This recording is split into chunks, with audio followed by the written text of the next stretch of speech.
বিশ্বজুড়ে আজ পালিত হচ্ছে আন্তর্জাতিক নারী দিবস। আজকের পদক্ষেপ আগামী ন্যায় বিচার, সুরক্ষিত হোক নারী ও কন্যার অধিকার, এই প্রতিপাদ্যে দেশে পালিত হচ্ছে আন্তর্জাতিক নারী দিবস। তবে এই দিবস শুধু উদযাপনের নয়, এর পেছনে রয়েছে দীর্ঘ আন্দোলন, সংগ্রাম এবং অধিকার আদায়ের ইতিহাস। নারী দিবসের সূচনা বিংশ শতাব্দীর শুরুতে শ্রমজীবী নারীদের আন্দোলনের মধ্য দিয়ে। ১৯০৮ সালে যুক্তরাষ্ট্রের নিউ ইয়র্ক সিটিতে হাজারো নারী শ্রমিক কর্মঘণ্টা কমানো, ন্যায্য মজুরি এবং ভোটাধিকারের দাবিতে আন্দোলনে নামেন। সেই আন্দোলনের ধারাবাহিকতায় ১৯১০ সালে ডেনমার্কের কোপেনহেগেনে অনুষ্ঠিত আন্তর্জাতিক সমাজতান্ত্রিক নারী সম্মেলনে জার্মান নেত্রী ক্লারা জেটকিন আন্তর্জাতিক নারী দিবস পালনের প্রস্তাব দেন। পরে ১৯১১ সাল থেকে বিভিন্ন দেশে দিবসটি পালন শুরু হয়। পরবর্তীতে ১৯৭৫ সালে জাতিসংঘ আনুষ্ঠানিকভাবে ৮ মার্চকে আন্তর্জাতিক নারী দিবস হিসেবে স্বীকৃতি দেয়।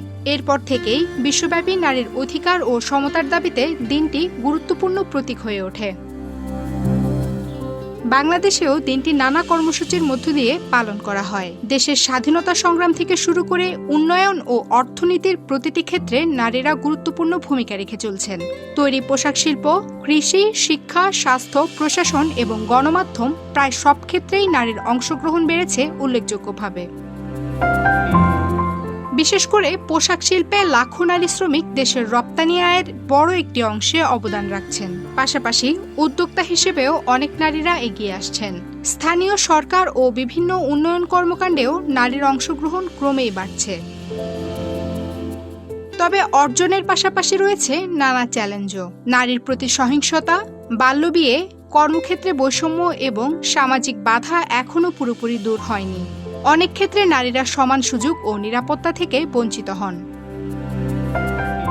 বিশেষজ্ঞরা বলছেন, নারীর শিক্ষা, নিরাপত্তা ও অর্থনৈতিক ক্ষমতায়ন নিশ্চিত করা গেলে দেশের সামগ্রিক উন্নয়ন আরও ত্বরান্বিত হবে। নারী পুরুষের সমান অংশগ্রহণ ছাড়া টেকসই উন্নয়ন সম্ভব নয় বলেও মনে করেন তারা। Campus Times desk.